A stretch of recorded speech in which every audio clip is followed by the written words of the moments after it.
Hi అండి. Welcome back to my YouTube channel. నేను మీ వసంత. Summer స్పెషల్‌గా ఈరోజు నేను వాటర్ మెలన్ జ్యూస్ చేసి చూపించబోతున్నానండి. చాలా హెల్తీ అండ్ టేస్టీగా అండ్ సింపుల్‌గా తయారు చేసుకునే ఈజీ రెసిపీ అన్నమాట. ఈ సమ్మర్‌లో బాడీ తొందరగా డీహైడ్రేట్ అయిపోతుంది కదా! కాబట్టి ఎక్కువ వాటర్ తాగడం చాలా అవసరం.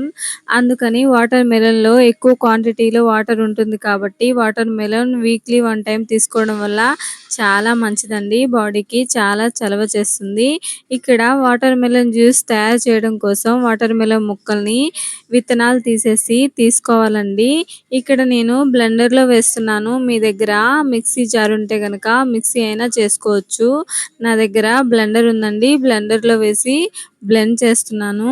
విత్తనాలు తీసేసిన ముక్కల్ని బ్లెండర్‌లో వేసుకోవాలి. బ్లెండర్‌లో వేసిన తర్వాత తగినంత షుగర్ యాడ్ చేసుకోవాలండి. ఇక్కడ నేను తీసుకున్న పుచ్చకాయ ముక్కలు చాలా స్వీట్‌గా ఉన్నాయి. కాబట్టి నేను 3 స్పూన్స్ వరకి షుగర్‌ని ఇక్కడ నేను షుగర్‌ని తీసుకున్నాను. మీరు తీసుకున్న పుచ్చకాయ ముక్కలు ఎంత స్వీట్‌గా ఉంటాయో ఆ స్వీట్‌నెస్‌ని బట్టి మీ స్వీట్‌కి తగ్గట్టుగా మీరు షుగర్‌ని యాడ్ చేసుకోండి. నేనిక్కడ ప్లెయిన్‌గా బ్లెండ్ చేస్తున్నానండి. మీరు కావాలంటే ఇందులో ఒక 2 ఐస్ క్యూబ్స్, ఒక 10 వరకి పుదీనా ఆకులు యాడ్ చేసుకుంటే బావుంటుందండి. ఇక్కడ నేను పిల్లల కోసం చేస్తున్నాను కాబట్టి పుదీనా ఫ్లేవర్ ఉంటే వాళ్ళు తినరనేసి నేను ప్లెయిన్‌గా చేస్తున్నాను. ఇది పెద్దవాళ్ళు తాగడానికి ప్రిపేర్ చేసుకుంటే గనక ఇక్కడ ఒక 10 పుదీనాకుల వరకు వేసుకొని బ్లెండ్ చేసుకోండి. టేస్ట్ బావుంటుంది. అండ్ పుదీనా ఆకుల వల్ల మంచి హెల్త్ బెనిఫిట్స్ ఉంటాయండి. మంచిది హెల్త్‌కి. పుదీనా ఆకులు ఒక 2 ఐస్ క్యూబ్స్ యాడ్ చేసుకొని బ్లెండ్ చేసుకోవడమేనండి. ఇలా బ్లెండ్ చేసుకున్న దాన్ని స్ట్రైనర్‌లో వేసి స్ట్రెయిన్ చేసుకొని ఓన్లీ లిక్విడ్ వరకు తీసుకోవాలంటే తీసుకోవచ్చు. నేనొచ్చేసి ఇక్కడ పల్ప్‌తో సహా తీసుకున్నానండి. మాకు పల్ప్ ఉంటే ఇష్టమనమాట. అందుకని పల్ప్‌తో సహా తీసుకున్నాను. మీరు ఒకవేళ పల్ప్ వద్దు ప్లెయిన్‌గా కావాలంటే స్ట్రెయిన్ చేసి గ్లాస్‌లో ఇలా జ్యూస్ తీసుకుంటే మనకి యమ్మీగా, టేస్టీగా అండ్ సింపుల్‌గా వాటర్ మెలన్ జ్యూస్ ఇంట్లోనే తయారు చేసుకోవచ్చు. చాలా అంటే చాలా బావుంటుంది. మీరు తప్పకుండా ట్రై చేయండి.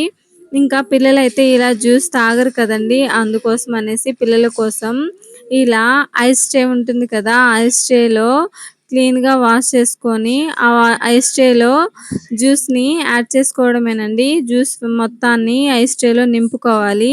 నింపిన తర్వాత దీన్ని 4-6 అవర్ వరకి ఫ్రీజర్‌లో పెట్టుకొని ఫ్రీజ్ చేసుకోవాలండి. ఇలా ఫ్రీజ్ చేసిన దాన్ని పిల్లలకిస్తే చాలా హ్యాపీగా తింటారు కదండీ! చిన్న పిల్లలు ఈ సమ్మర్‌లో ఐస్ కానీ, ఐస్ క్రీమ్స్ కానీ తినడానికి చాలా బాగా ఇష్టపడతారు. మనం ఎలాంటి ప్రిజర్వేటివ్స్ లేకుండా ఇంట్లోనే ఇలా సింపుల్‌గా ఐస్ తయారు చేసి వాళ్ళకివ్వొచ్చండి. చాలా హ్యాపీగా ఫీల్ అవుతారు. అండ్ ఈజీ కదా! ఇలా క్యాప్స్ పెట్టుకున్న ఐస్ ట్రేని మనం ఫ్రీజర్‌లో పెట్టుకొని 4-6 అవర్ వరకి ఫ్రీజ్ చేసుకోవాలండి. ఇలా ఫ్రీజ్ చేసుకున్న దాన్ని తీసి వాళ్ళకి ఇచ్చేయడమేనండి. సర్వ్ చేసేసుకోవచ్చు ఈజీగా. వెంటనే సర్వ్ చేసేసుకోవచ్చు. వెంటనే తీసి పిల్లలకిచ్చేస్తే చాలా హ్యాపీగా ఫీల్ అవుతారు. అండ్ ఈజీగా అయిపోయే రెసిపీ అనమాట. ఈ వీడియో నచ్చితే తప్పకుండా లైక్ చేయండి. వీడియో ఎలా అనిపించిందో కామెంట్ చేయండి. మరిన్ని మోర్ దెన్ వీడియోస్ కోసం నా ఛానల్‌ని సబ్స్క్రైబ్ చేసుకోండి. Thank you for watching.